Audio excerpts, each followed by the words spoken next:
Happy Saturday. We're going to sports in Mandela. As usual, we start with a quote. Don't blame the distraction. Instead, improve your focus. Morning. What's up, Mr. Jewel Wayne? Morning, what's up? Good evening. Good morning, Mandela. It is a bit like evening, that's why. Okay, cool. Good morning, and of course, thank you for having me. Right. And I must say, it was a pleasure having you here in the studio. Tell me something though. How you get involved in sports though? Oh, well, from time I know myself, in Potters, we used to play a lot of cricket. Right. That's back in the day when you couldn't even drive through the villages because on the streets Right. you have youngsters like myself playing cricket. Okay. Anything we can get, whether balls, mangoes, stones, cans. It is back in those days. Right. And of course, on a Saturday like today, back then we'll be up at factory training with, of course, the Ayatollah Mr. Taddy Arundel, Right. a man who I think doesn't get enough credit for what he would have done in this sporting landscape in this Twin Island state. So we'll be up there every Saturday. And of course I played basketball also for Potters. So those were my two main sports.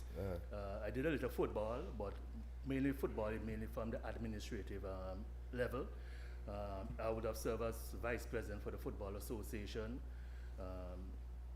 general secretary for the Basketball Association.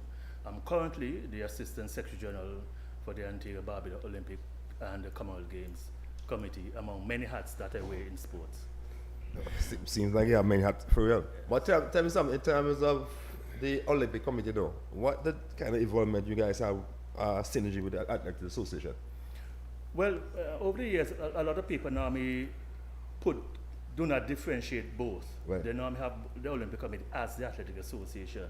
But that's not what it is. Athletic Association, like many other federations that fall under the umbrella of the International Olympic Committee, falls under the Olympic Committee. So anytime there's an international meet, for example, like the Olympics, the Commonwealth Games, and if you notice I said Commonwealth because for the smaller territories, we normally twin both the Olympic Committee and the Commonwealth Games Committee together. You might find larger countries like Australia, they're most likely separated because, of course, a lot of the time it has to do with financial resources, right?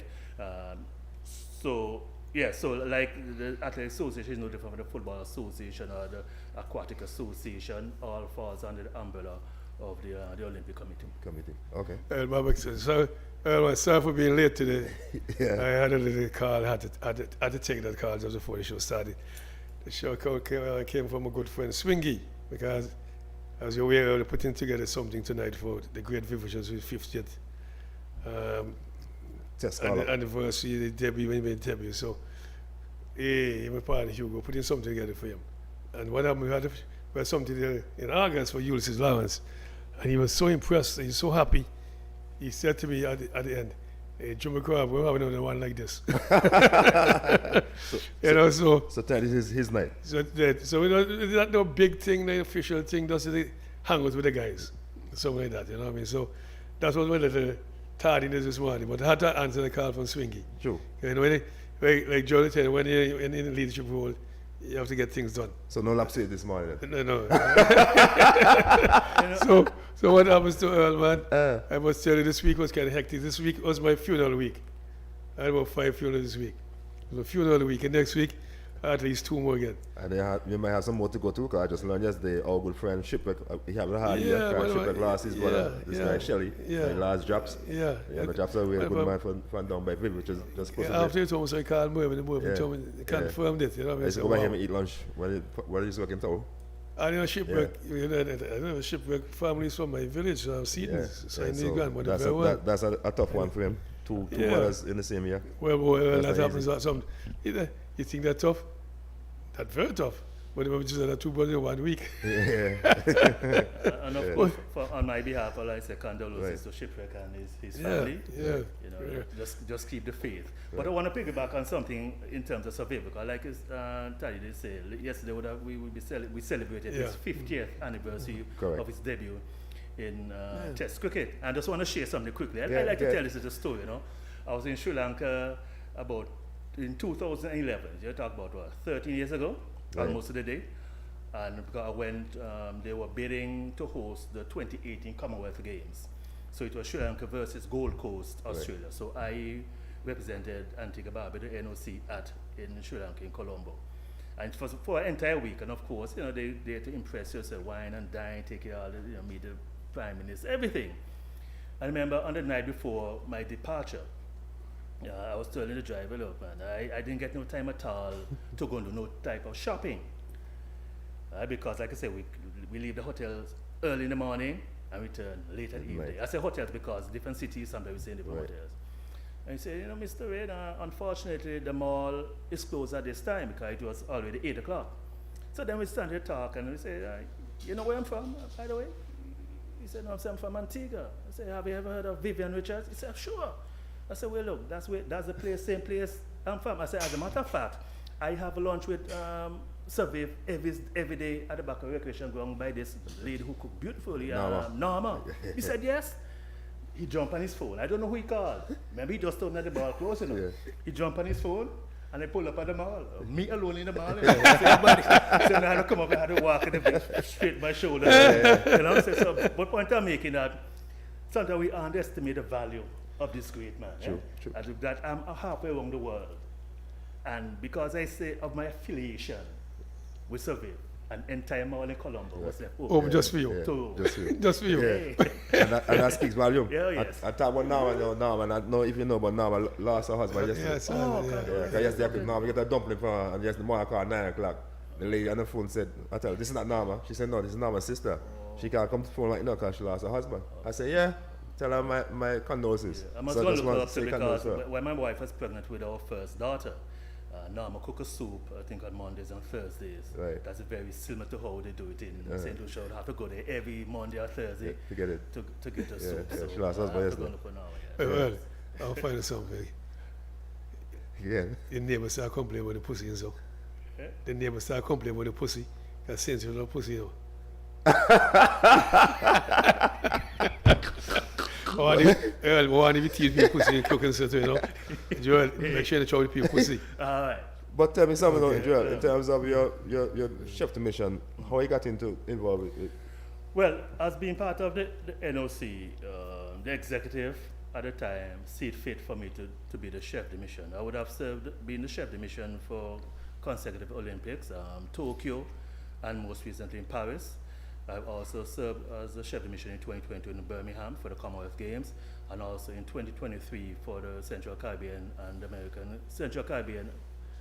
American Caribbean Games, CAC, in El Salvador. So I would have done 2 missions in terms for the chef de mission, and it simply means that the executive would have put the faith and trust that I could deliver, and the fact that I would have done 4 different missions, it simply means that I would have accomplished that feat. But I must tell you though, one of the toughest tasks was Tokyo, because that was during the period of the pandemic. And athletes, for the first time, athletes, they enter the games 2 days before and they leave 2 days after. But what compounded that situation is that you had to be tested 72 hours prior to. Right. Now, a lot of NOCs, not Antigua alone, miscalculated the 72 hours. So by the time you reach your connecting port, for example, whether it's Miami or Toronto or London, you realize that you couldn't board because the 72 hours would have expired before you land in Tokyo. So if your situation now that you had to be on the phone, remember Tokyo is 12 hours ahead, and be on the phone now to try to rearrange travel arrangements because athletes and officials would have to be retested Right. in these ports, apart from Miami, where you were getting back your results like maybe in an hour or so. Some of these other ports you had to wait it for hours. So that was a stressful situation. Then on landing now, you had to basically be tested every day. The beauty about Japan though is that Japan technology was so advanced that it was simple spitting in a vial every morning, whereas everybody was swabbing the nose, they just spit in a vial every morning, take it down and be tested. But I must say, coming out of that though, Antigua, I can say Antigua, we are one of the only NOCs, including the Caribbean, that we didn't have no positive tests at all when it comes to COVID. There were a lot of NOCs, even within the Caribbean, that had to isolate athletes because you can say some of them maybe failed to follow the protocol. So that was a very difficult and stressful time. It was my very first mission, and I guess because I handled that so well that I was given the chance to do a second one. But I want to find something. Sure, get something add up to me now. We can't tell about this miscalculation of the time. But I suppose no Tokyo time. That should have been advanced. I don't know how to settle that. It was I think the flight collection maybe talking about. sometimes that's what happened because even had sometimes connecting flights. So during that period, flight was difficult. For Correct. example, we had some officials coming through and they went through to Dallas, and there was delay to move from Dallas now to Miami. So that delay caused them also now to miss this connecting flight, and as a result of that, the time that they would have landed in Tokyo, Correct. that time would have expired. Yeah. So I find that incidents like that. It wasn't even me, 'cause I remember even I think it was Panama, one of those teams, the entire team was left stranded on the airport in Miami. Right. Understand? Yeah. Because of that The connection situation. time. Yeah, it was a real So wait, they had a straight flight from Dallas to Tokyo. yes. I think I know about it. 'Cause we did the one went straight to Yes, Australia and so Right, New right. Zealand and so. So Right, right. I know the time difference, but I thought that would have been down to science, well put Yeah, together. but- But delays can happen. Yeah, they were, and trust me, there were Delays a get- lot delay- of delays. delays get a up. lot of delays. But the role of the mission, though, is a very important one. Some call it the chief of mission. You are basically in charge of the delegation before, during, and after the games. Right? I said that in some NOCs, the bigger ones, it's actually a paid position because it's basically like a full-time job. However, in the small NOCs, we don't have the financial resources, and a lot of times you hear me mention financial resources because that is very critical. So what we do, we normally appoint someone, sometimes from within or even sometimes from outside. Outside. But because it's not a full-time paid job, you have to work very closely now with the NOC office, right? Because a lot of information coming rapidly on a daily basis that you have to keep up to date with. Right? So because I have my full-time job now, I work very closely with the office, of course, which I'm also the assistant secretary general. Okay. But you took over from a man by the name of Neville Fenton. Well, yes, Neville Fenton. He was there. He did London and also Brazil, Rio. He was a chef de mission for those, and I took over from. I know May his soul rest in I know peace. he's a very detailed man. He put pen to paper and very detailed and stuff like that. Yes. You know it is. I remember Neville pretty well. May his soul rest in peace. But for those, what can you say if you gather from those two Olympics you went? What you can say you learn and stuff? Well, from a human development point of view, it's very good for me personally, in just managing the athletes, talking to the athletes on a daily basis, managing the human resources that we have available, because a lot of times we are also limited. You're going to hear me come back to the whole financial situation. We are very limited in that. So I can say it develops me a lot. I help with my maturity as how I administer it in terms of sports, basically. And tell me something, I heard talk about finance and stuff. So you guys because you're part of the committee and stuff like that, you guys have thought about creative ways to raise finances to help the leagues? Well, the situation that is that we normally get our finances from Pan Am Sports and the IOC, for example. However, the thing about the NOC, we are always looking out for sponsorship. A couple of Olympics, we would have fallen short. I remember in Rio and also in London, we were on the verge of acquiring the Puma sponsorship. I mean, in London, apart from Jamaica, and I think was Grenada at the time, we were the only NOC that was fully outfitted with the Puma kit from head to toe. However, that didn't work out. We had a second chance again in Rio. Also, that didn't pan out because that are always based on the performances of the athletes. Right, and so sometimes, we're there, we're on the brink, but in terms of sponsorship from the local entity, we have tried, but that is very a difficult undertaking. Just nothing ever really forthcoming in terms of. But in terms of the athlete, though, let's say you have an athlete, Teddy Aradell, and he's doing, you get his numbers and stuff, and you build a case and go to Arden shop and tell him, hey, this is athlete Teddy Aradell, this is his time and stuff. He's 15 years old. I think he wants the future and stuff like that. I think that would be a kind of nice thing to sell that athlete. Well, that's something that we would have done. But let me show you go. Okay, everything works on a quadrennial. Right. So after every Olympics now, you start another cycle, and then what the IOC would have done, especially for the small NOCs, they gave, you can identify 6 athletes, right? And that 6 athletes now, they will get funding for preparation. However, for the last Olympics, the last 2 Olympics just now, but last Olympics, it come down to, it has to be equal in terms of male and females, right? So every month or every 3 months, every quarterly, they will get a drawdown in terms for help them with their preparation, right? Most of our athletes, of course, they really train and live overseas. So all what we require from them is for them, the coach, to send like an update on their progress, right? How their training going, whether they're training, etc., etc. And they will get that money to help them with their preparation.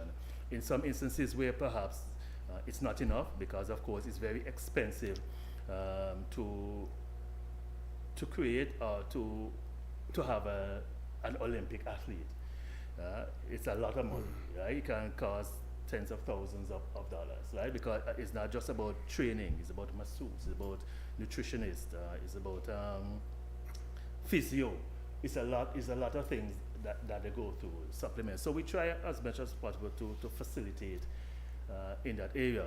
In terms of the federations, though, I think one of the issues that we normally experience with the federations is that when it comes to the international arena, the tournaments, at least a year in advance of these tournaments. So we would normally ask the federations to present to us a budget at the start of the year. And I can tell you that normally is not forthcoming. So what you find happening a lot of times is that in most cases, I'm not saying all the cases, I'm not saying for all associations or federations either, what I find a lot of time happening is that the requests for funding now, whether for athletes going out for competition, coaches going on for seminar, executive member going out for some workshop, or whatever the case is, those might come in weeks just before before the event. So sometimes that also creates a problem within the NOC. It's something that we try to work on. We even invite the NOCs, the federations, to come, and even our financial controller officer and others to, even if they don't know, to go through the process of helping them to prepare a budget. But that's still work in progress. So those are some of the things that sometimes even affect us, even sometimes giving out the finances in a timely manner, because at the time sometimes you might send a request, and sometimes it might depends on the amount. You might most likely need the board's approval. And you might come in a time when the board not meeting. We meet once a month, but you might come in a time when you might say 2 weeks ago, but 2 weeks before an event or 3 weeks, and that would have missed maybe the last and the board meet, and by the time the board meets again, that event is taking place. So that's why sometimes we say, look, if you present your budget at the start of the year, then we will be able to, to go through and say, okay, let us know, for example, in terms of the Athletic Association, let us know what meets or events you plan to travel to, and then we'll see how best fit we can help you with that. So I got to find them, those federation, you tell them what the expectations are, and then not doing it, then that's what basically you're telling me. Most times. Okay. Most times. Some do, but others don't. Do you really want to jump me quick? I see Earl clock say 5 more minutes. But 5 more minutes already? I want to jump here because we have 5 minutes with you. Okay, but it's pretty boy yet anyway. But I want to find out about, because I have to bring it back to Earl 10.5, but you look like an hour and a half. Yeah, because I wear many caps. And I see one Joel, the person who get involved with football administration, I see he's right here sitting down. Joel, so I'm saying to you, Joel, we have, based on Earl 12, we have half an hour with you. And the football be coming in soon. But I want to know about your football business. Earl tell us man, you fire coach and all kind of something. Well, if you notice, I just mentioned the fact that one of the persons who got me into the administration of football was one by the name of Mr. Everett Richardson. I'm seen here sitting down. And the one thing about Everton, when I serve on that committee, he was a no-nonsense kind of person, right? And when the tough decisions need to be made, the tough decisions are made. It's just a situation, yes, and the coach we had, he would have done an excellent job to take us excellent job in fire, man. Wait, listen to me. To take us from the first division to the Premier Division, we went undefeated. However, as you know, at the end of the day, sometimes it's not just about the wins or losses. It's also about the communication and the discipline factor among players, coach, players, executive, coach, executive. So it just wasn't working out. And if you noticed, you would, I don't know if you heard the interview that the coach would have done at the last, following the last game, he himself too admitted that after 5 games, it's time for change. I didn't hear that. I didn't know you involved in football. Right. I never did until small when they involved in football. So it was a football decision. It wasn't a person. He's my buddy. 3-5, of course. We're still very good friends. But it was a decision that had to be made. Simple. I didn't know you involved in football. So the head coach now, you already appointed a new head coach? Yes, the assistant, now he was a promoted to head coach in Rackley Thomas, former footballer of the year and also former national player. I think from Bowlands or something. Yes, right? he's from Bowlands now, but he lives in the area as well now, so he's very easy. And also our goalkeeping coach is Janelle Simon. He's also a former national goalkeeper. He lives close to you too. Yeah. He's close also. And also, you went to Bowlands, pick up our pretty boys, right? There are 2 bowlers, man, you pick up right there. But they live in the neighborhood now. They live in the neighborhood now. Well, maybe Pretty Boy was a very good pass.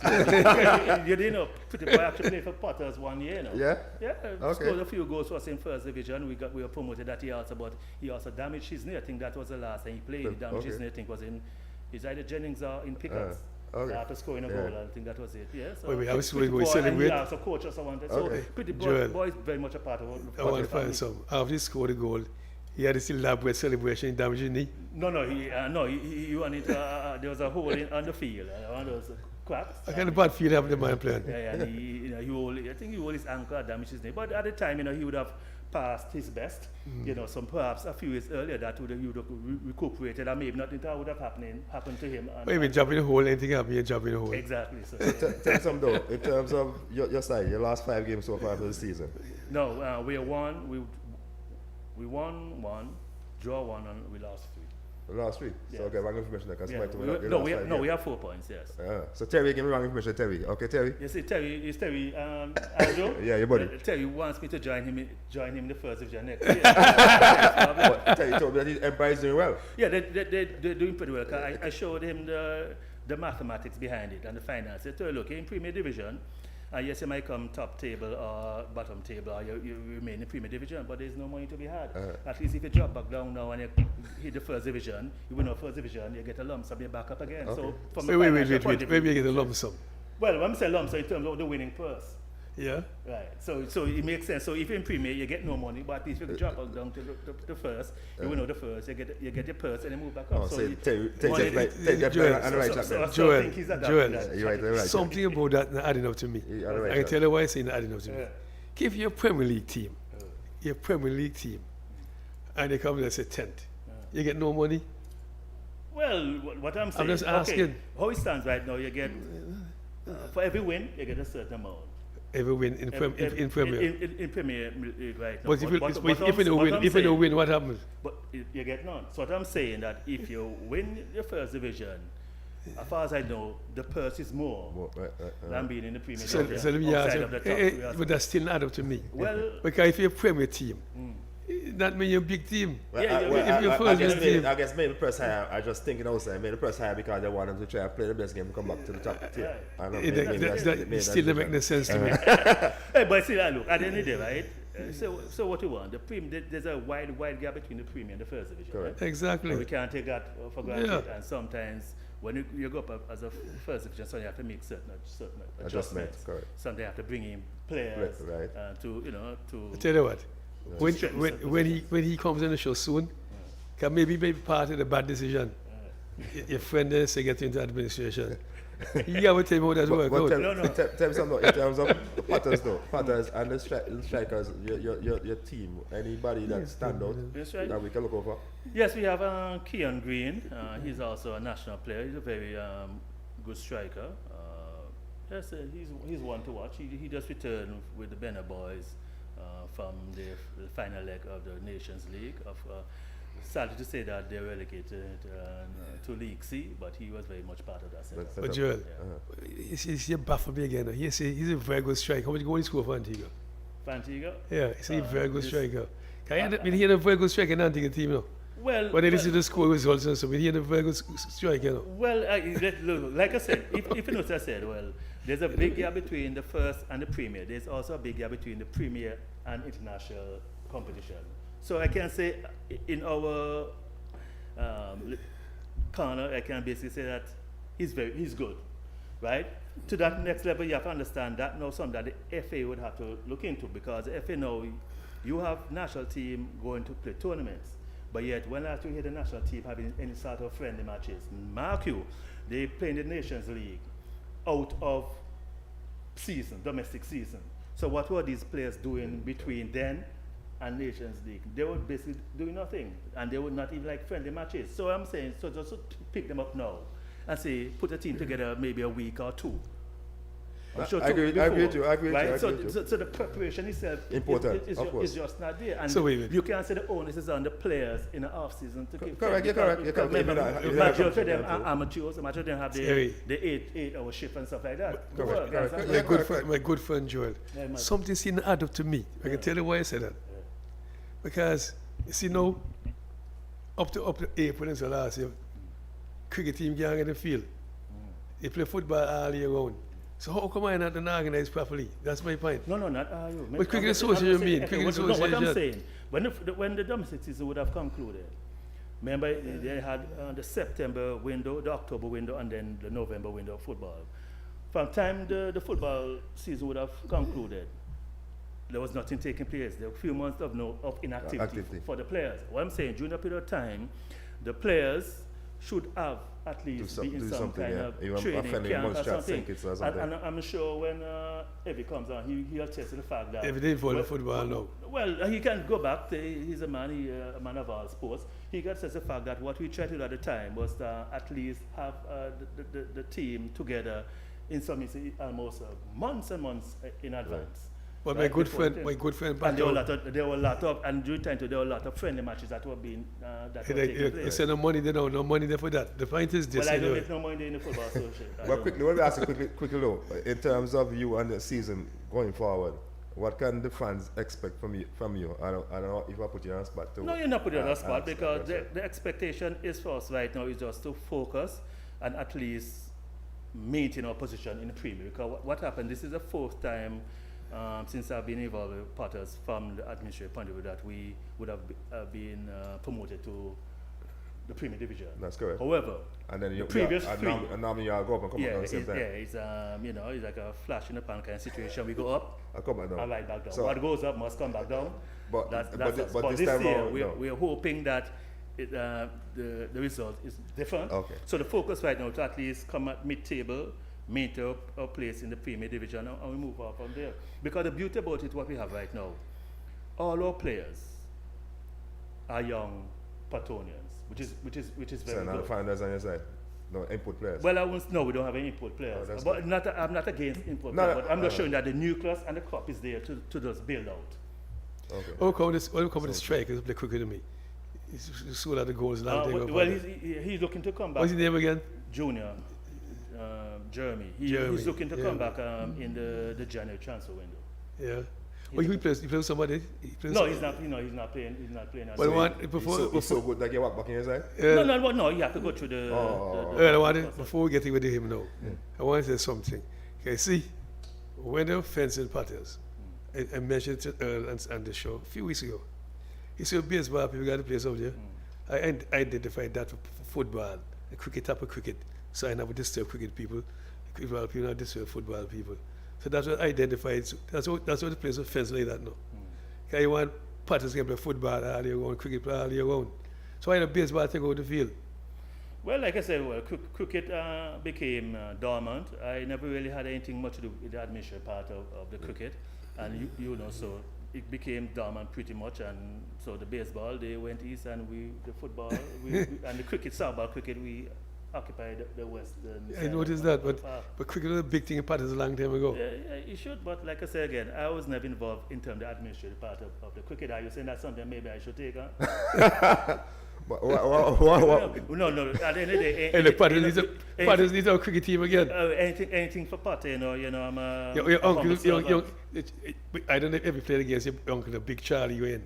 the big fast bowler. Yes, But not even we put some bats anyway. Yeah, well, I say he was quick, but he just He quick enough for knock you four all the time. Let him bowl the first 4 or 5 balls of the over, then after that, that was it. Time was well spent. As I say, you can always come back whenever you are available. Well, Let for us first, know. no. He back for come and show over here now. No. When he saw him in the stadium, said, yeah, Taddy, you know, I want a good something, so man, but I was trying to invite him, you know, I mean, pardon him. Good friend, I'm a very good friend. No, this is, remember Taddy, man, he don't want to supply my newspaper every day. No. He even said it before I go to sleep. When not inviting me on the show. Oh, okay. I don't know why. That's your closing remarks as you look to go. Well, of course, yeah, I'll have a good thing going. When it comes to sports, there's now it's not enough medium, for us to promote development and enhancement of sport in Antigua and Barbuda. Of course, I also have to give kudos to Taddy. I think he's a humble giant, a man who would have produced. He doesn't like to hear the word produce, but I'm going to use produce. Would have produced a number of West Indians from Antigua. And perhaps if you look at per capita, perhaps you would say perhaps he's one of the most, if not the most outstanding coaches in the history of cricket, based on the number he would have produced from a territory that would have 90,000, some say 100,000 people. So I have to give, of course, credit to Taddy, and to see that he's continuing doing what he has been doing. And the Parish League approached 50 years, and he has been involved with that even before that. Yesterday we celebrated the 50th anniversary of Survey. He has been there even before that, playing for Antigua with the Guy Quads and all this. And to see he's still tell the man Guy Quad, Guy Yearwood. Well, Guy Yearwood, right? To see that he's still very much involved. You have to bow your cap to individuals like Taddy. Although he doesn't remember me from the cricket field my days in a factory, because he used to send a school bus to Potters every Saturday night. So I'll know, so we'll be up in Potters, up in factory playing. So where does batter ball? Both, all around. But you see, but guess what? There were scores of us up there. You had children from all over Antigua there, right? So when you have so many children, who you don't remember? You now remember the very good ones. And the awkward ones. So the mere fact he didn't remember me, you simply mean that I'm the average one. You don't remember the average, you remember the very outstanding ones and the very awful ones. So I must say that I had some level of competency when it comes to my cricket. So tell me, before you go quickly, tell me. I also played for Academy now. Ian Tito was our captain, Ian Tito? Yeah, he was a captain of Academy. Ian, what you know, so? Yes, he'll tell you that. Yeah, man. Okay, Ian, that's Ian? Yes. You just play Academy, you make this like Ian? So you're batting all around that ball all around? I would say more of a batting all around. Batting all around? Yeah, more batting all around. But anyway, I even play for Potters against him. hold on, man. Yeah, man. Hey, before you went out, you're batting all around though. Yeah. Where top score 10? Listen to me, you see, you know. Every laugh. He know. After all the years, if you have an athlete come and can tell you about his scores, and so it simply means that he wasn't focused on the game, he was focused on his individual stats. I never focused on individual stats. Okay. I was a team man. Excellent answer. I focus on the team. So whatever the team need at the time, whether it's for me to just go in and hold the wicket or to score 10, that's what I did. So I don't remember stats because I was a team player. But Taddy, I remember stats. When the guy there for last Gatey scored Taddy. I saw Taddy score a century. Well, guess what? I work with a guy named Jack Martin. Jack Martin scored a century, only he remembered that. But Joel, so about Gatey on the show last year before Gatey came with his school book, he scored a century at Union Road Hatton in Parish League. And his school book and so on. Well, that tell you, well, I tell you. So, good. Actually, if you ask a baby about the innings he made in India, you say like, okay, can't remember that because he was a team. He came around the Ducks and so. I don't remember that stuff. You go there play for the team, whatever the team need at the time. Sometimes maybe a duck is also something you need, just to hold the wicket. You just never know.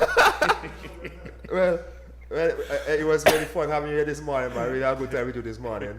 We look forward to having you back again. Just let us know. We have to bring you back. We have to bring you back soon. So we can share. And just keep doing what you're doing. Like I say, I tune in as much as I can. Yeah, I'm doing a very good thing here. This setup is almost like what we have at ABS. Very good professional setup. And keep doing what you're doing. Taddy is high standard. High standard. And I invite Taddy one day to come and shoot a Potters game up at the technical center. I'll tell you which one though. Okay. You can't just come and shoot it. No, you choose a side, you play against that you want to see win? No. Okay, so no. It's a time so he want to go shoot. And you know you go win. Tell you what, if he's saying this man that John Neal and the other coach in his neighborhood, Yeah. he may get lucky. Yeah. Because the technician almost in his neighborhood too. Yeah. Our technician is almost in his neighborhood too, so he might just get lucky. he may get lucky. I know you can drop by sometimes when you're driving up. You know he's in the constituency. I know that. He's one of my constituents. I know that. He can come across sometimes, and especially maybe we can look at ways of how we can try to revive the cricket. No problem. Importance. Sure. Right? Yeah. Okay, Joel, see you, man. Nice to have you, man. All the best, Joel. Take a break.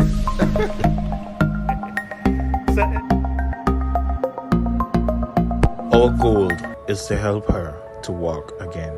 Come out and support us at the Pickett's Playing Field on December 29th, 2024 from 2 p.m. to 10 p.m.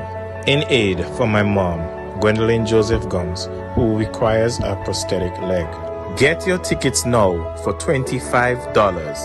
There will be family fun games, so bring out your family, bring out your friends, bring out your neighbors. There will be live entertainment by Jokey Dan, Dior, The General, Lyrical Reds, Hell's Gate, Point Iron Band, and much more. Once again, come out and support. Let's have some fun. Let's have fun while supporting a worthy cause. Salute to everybody, and thank you in advance.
Ready? Yeah, Taddy, it was a very interesting interview a while ago with Joel.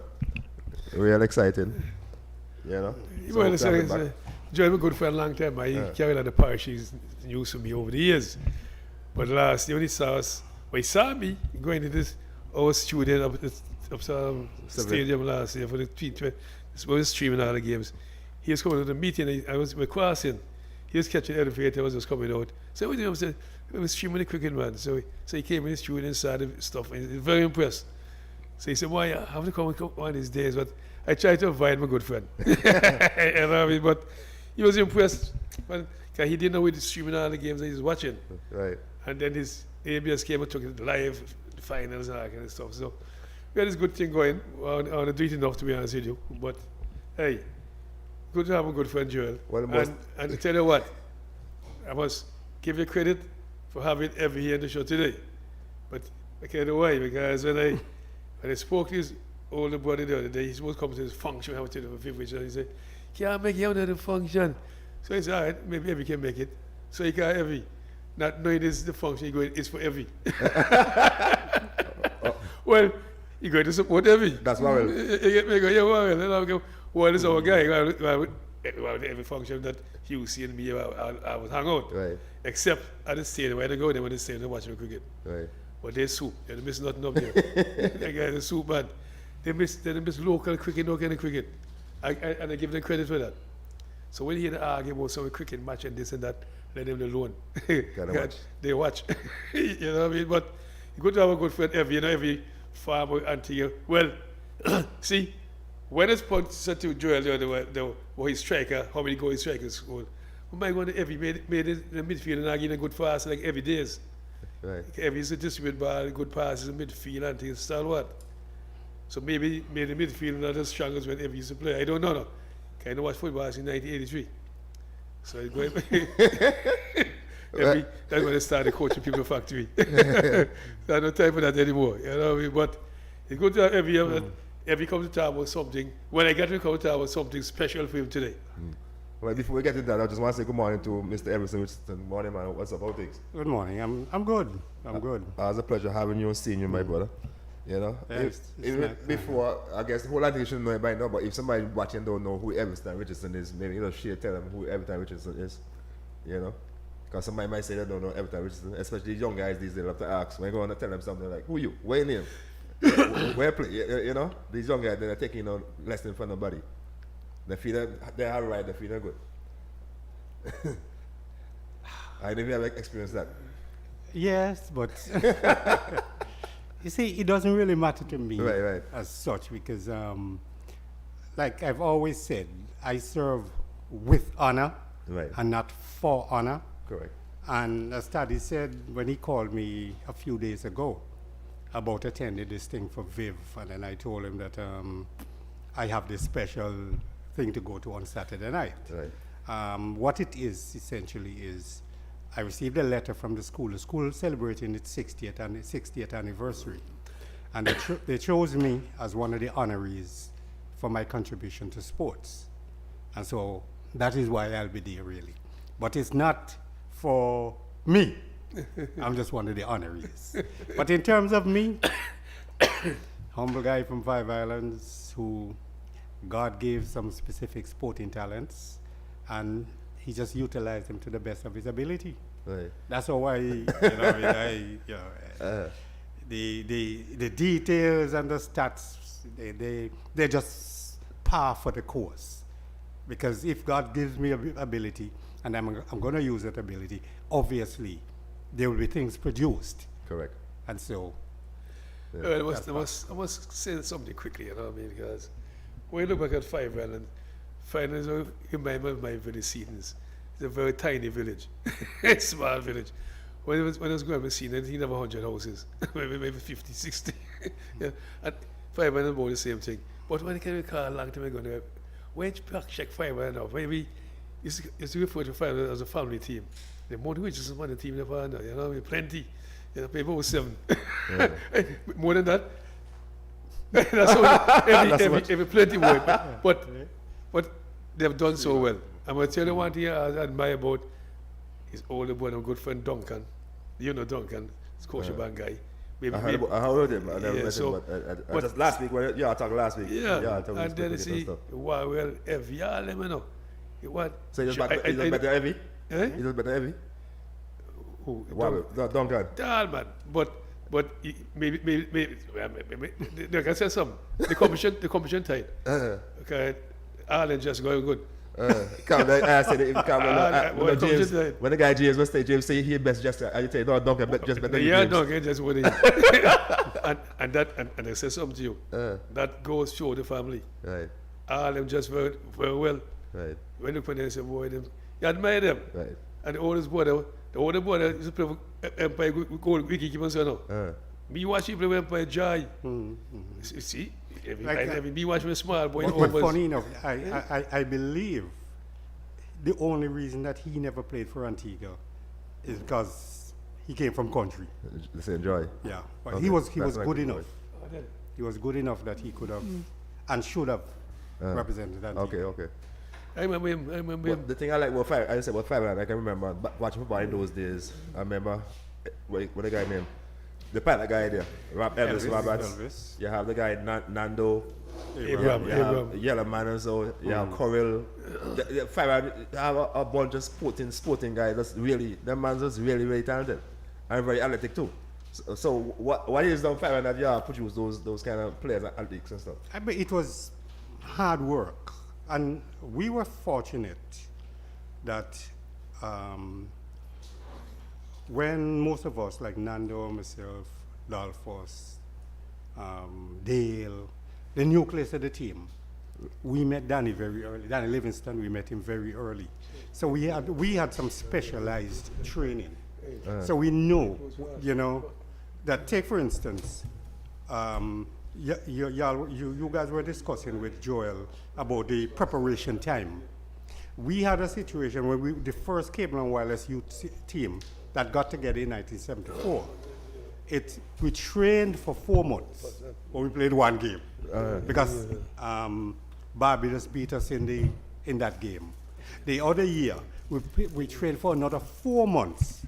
We reached to the final, and we lost to Barbados. Wow. And the third year, which was the final year for most of us, we trained for another 4 years, and we won the competition. Okay. No, we trained for 4 months, sorry, and we won the competition.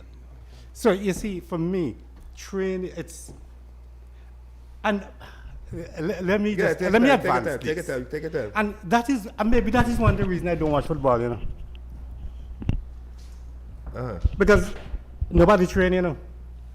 Yeah, you're right. I mean, I am fortunate that I'll be going to 5 Islands.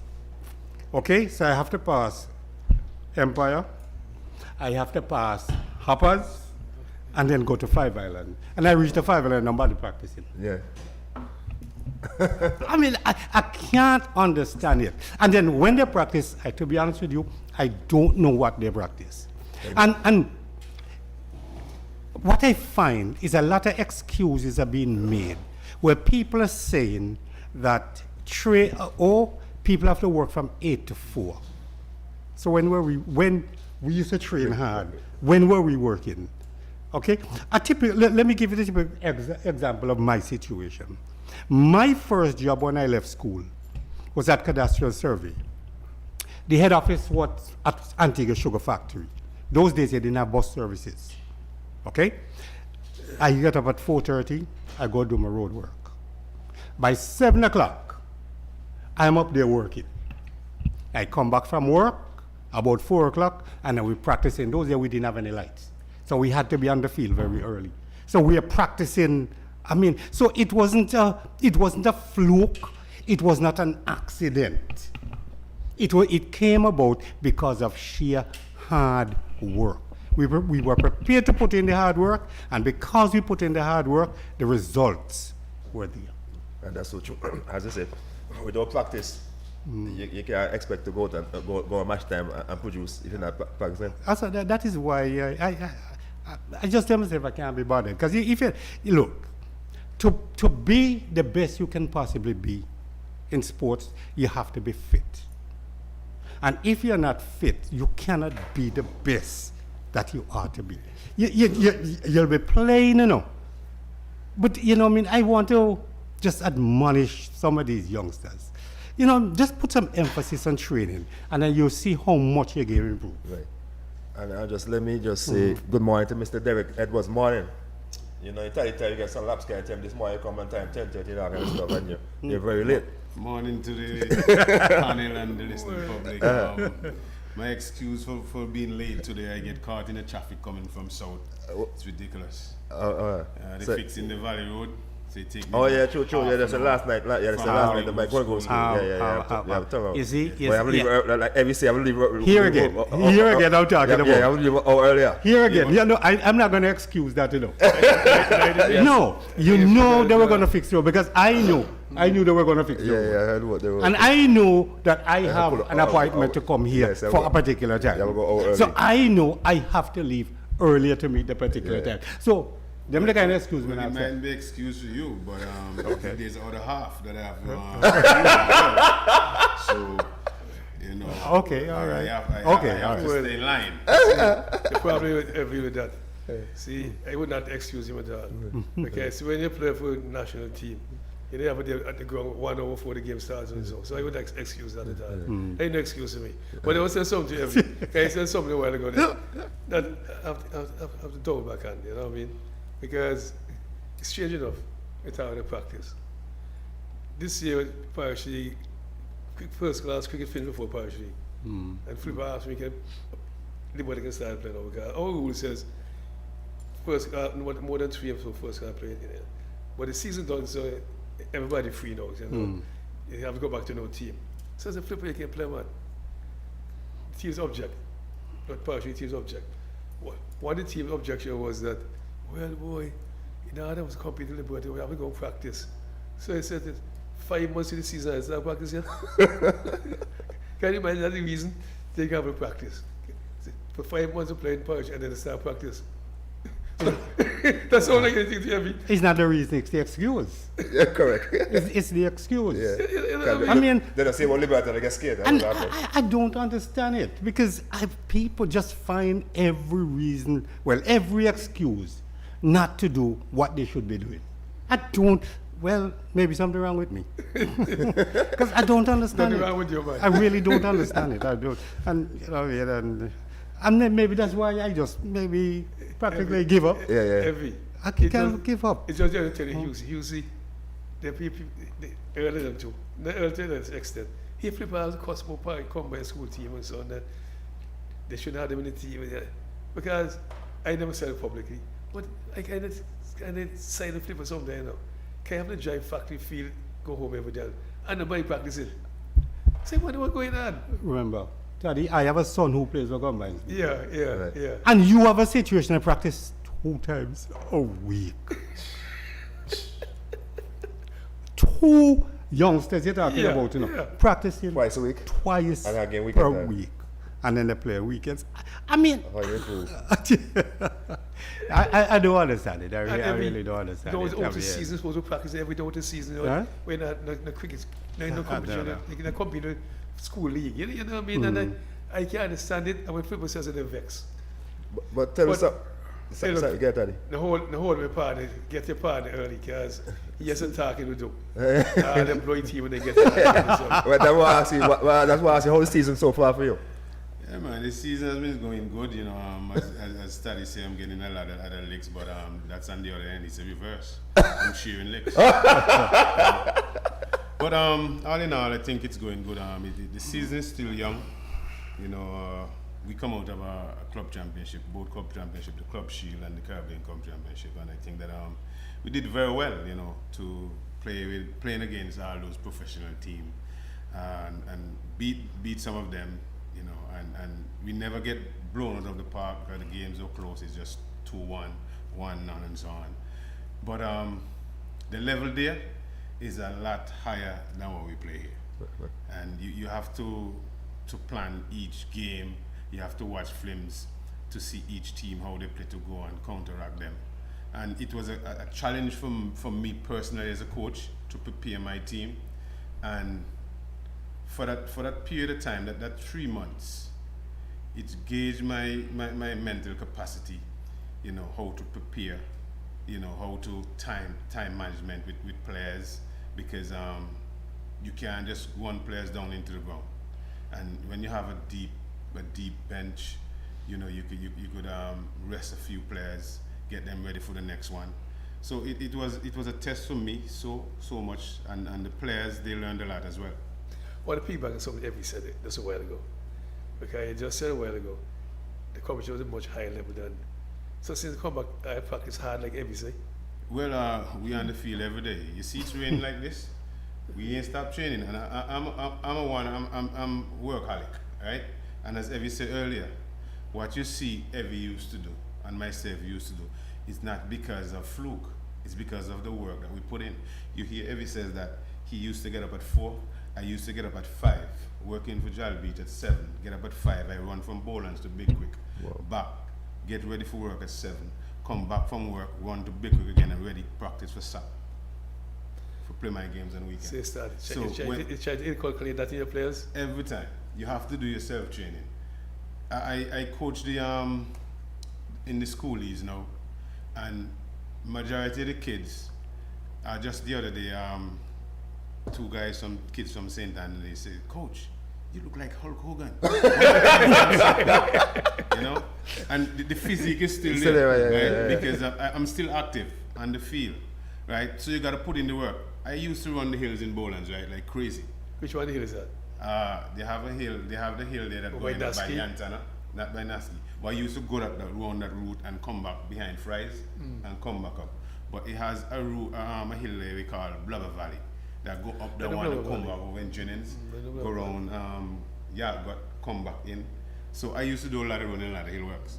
So I never skillful like the guys, so I know what I have to do, and I work on my craft, work in areas because my strength is around the 18-yard box. I pick it up on the midfield, it's not my game.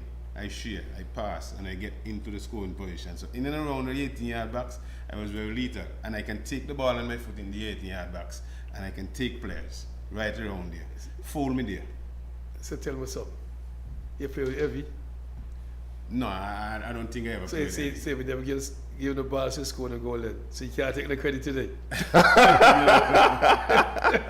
Evie was good. When I was coming in, Evie was going out.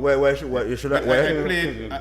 I played against Nando and Coral and so on. And I think Evie that's up. played. I played against Nando, Coral, and all those old guys. Yellow man as well. Yellow Man, Job, Christian. That time 5 was just on the way out. When Sabri come to Premier, it was 1986, 87. Yeah, I was. But I want to ask you. No. I was playing then. Well, we'll probably played one game with you or 2 games. But that's in the national team. Yeah. Huh? But not in the No, national team. no. I finished playing with But national in 1987. But what I heard about Evie from the people that I was around, like the William Lewis and so on, it don't give me any doubt in my mind that he was great. Wait. One find something. Then Louis brothers said they went, hold on man, I went to David school with. And grammar school tell her and lie about every good. When you hear man like Evie, when you hear man like Nando and Ashby and William so talk about, even Ivy Lou talk about Evie, I can't question that. What I don't know about everyone was watch football is that when you go in for the goal, you know, Mr. Al. That's what I know. That's what we get paid for. So if you can tell us It comes from practice. Hard work. Okay? And there's a saying, right? The only place that success comes before that success comes before work is in the dictionary. Right. Okay? So therefore, if you're going to be successful with anything you do in life, you got to work hard. Okay? You see me. I can recall, in terms of competition games, I used to be the penalty kicker, and I can tell you, I missed 3 penalties in my entire career. 3. And you come here expand how much years? Pardon me? Pardon me? How much years? Plenty. All right. Okay. I played my first game of 5 when I was 12, going on 13. But I played my last game maybe about 1991 as well. But the point is... Hold on. You played the first game with 5 and 12 or 13. Yeah. But earlier you became 5 and shorter man. No, man. I could have played before, but the same Duncan didn't want me to play. He believed that people were going to kick me down. Yeah, but in terms of practice, I used to practice penalties. I kick penalties one way, and one way only. And I dared the keepers. I dared them. Because it's just continuous practice to the point that I actually perfected it. Repetition. I perfected it. But that is how I chose to do it. You see, Derek was saying about he trained through the hills and these kind of things. That is how Five Island team used to do it. The entire team. Yeah. We're running in the hills. We go on a deep bay. We're running on the sand. The entire team. On a Saturday morning, we run from Five Islands to recreation grounds. We train at recreation grounds, and then we just take a leisurely stroll back home. So tell me something. Crumple life playing recreation ground. There was a time that the Five Island football team used to cut the field for the Antigua Football Association, cut recreation grounds. The grass at recreation grounds. That's why I get the blind. We used to get the lawnmowers from Huxville Hotel, and we will go and cut the field for the association. Okay. That was our contribution. But that's wow. That's why we set up that. That's not the problem, man. But when you say a while ago about running, Elvis was here, he tell us the same thing, how when I was training and running and stuff like that. And people was wondering why Five Island was so fit and all kind of stuff. Yeah. Cause I think one time the coach, I think Danny was coaching all the time, right? No, Danny never coached. But then we learned a lot because let me tell you what really transformed Five Islands. Because we were just basically an ordinary team. What transformed Five Islands is that on the first month or so, we were training with Danny in 1974 for the Cable and Wireless Youth Competition. All we were doing is running and exercising, running, exercising. And For the first week? the first month. First month? And, I took it upon myself and I went to Danny and said, Danny, we've been here for a month now, and all we're doing is running and exercising, The football we come to play now. And this is the question he asked me. He says, about how long do you believe you have the ball in your possession during the course of a game? Your personal possession. Now, obviously, I couldn't answer, But what I was thinking was wild. He says, you're having a good game, and you'll have the ball in your personal possession between 30 seconds to 45 seconds. A game is 90 minutes. And if you personally have the ball in your possession for 30 seconds to 45 seconds, we're doing for the rest of the time. So he didn't have to say anything. Right. He didn't have to say anything else. I just went and we ran harder. That little, but then that is another case. Well, Strange, you talk about Danny because I played for Danny my first stint with the national team in 1987 when we went Premier first. That's just a question. What's your first game for Antigua? Against St. Kitts. In St. Kitts. No. Well, that was after me. It's Because after my you. last game is in '87, but it was in Santo Domingo. Let's just take a 2 minutes break and come back. And we'll continue about Danny. Our goal is to help her to walk again. Come out and support us at the Pickett's Playing Field on December 29th, 2024 from 2 p.m. to 10 p.m. in aid for my mom, Gwendolyn Joseph Gums, who requires a prosthetic leg. Get your tickets now for $25. There will be family fun games, so bring out your family, bring out your friends, bring out your neighbors. There will be live entertainment by Jokey Dan, Dior, The General, Lyrical Reds, Hell's Gate, Point Iron Band, and much more. Once again, come out and support. Let's have some fun. Let's have fun while supporting a worthy cause. Salute to everybody, and thank you in advance.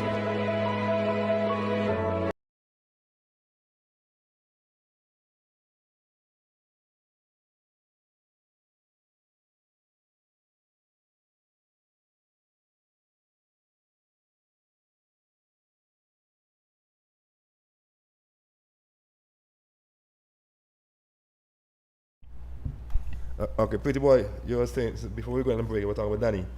Yeah, I said I played for Danny 1987, and my first game in the Premier Division against Rangers, I scored a double, and I can remember after the game, Danny come up to me and say, if I would like to, represent the country.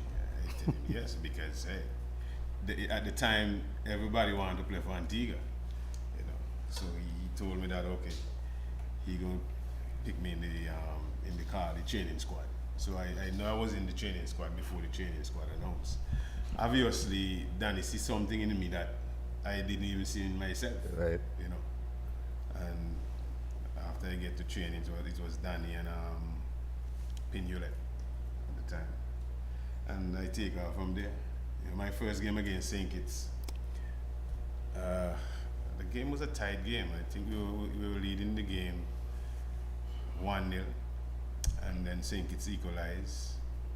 And little me and enjoying myself, just enjoying on the bench, watching the two teams go head to head. It was a joy to sit down and watch that. But when Danny looked and said, Edwards, like I glued to the bench. Edwards, oh dear. No. It took me a while for you to sink in that It's your I'm time now. going out there. But it was about 15 minutes. I get in the game. We end up winning the game 2-1. But going on that pitch that day, It But was in St. Kitts? in St. Kitts. And the crowd was hostile. I was about 19, 20 at the time, going into that hostile environment, you know. And I remember when I go on in the field, the first player come to me. It was Daryl Greenaway, and he said, "You, don't worry about nothing, I have it. Just do what you do in our practice, and you're good." And that alone give me the spirit boost, and the right. motivation for us, you know, going in the 15 minutes. Yeah. But it's my first game. Like I said, I wasn't selected in the training squad, but I went to practice because I just had in my mind I was better than most of them. You know what I mean? And I just went to practice Okay. and made the team. Okay? And So the guy asked you, where do you? no, Okay. Danny was in charge. And we played. It's playing against St. Kitts in Antigua. And the score was 1-0. Antigua had them 1-0. But we just needed a clincher. And Danny, you know, I mean, Leo Chideki was playing fairly decently. But Danny decided he wanted a goal, so he decided to put me on. You know what I mean? At that time, I was just maybe 135 pounds. So you can imagine how, you know what I mean? Skinny guy. And you could hear the crowd, oh, the little fool is skinny little boy. You know what I mean? But then I warmed their heart within 5 minutes. I warmed their heart because I scored within 5 minutes. Within 5 minutes, I'm getting on the field, I scored. So my love affair with the Antigua crowd started from that game. Right.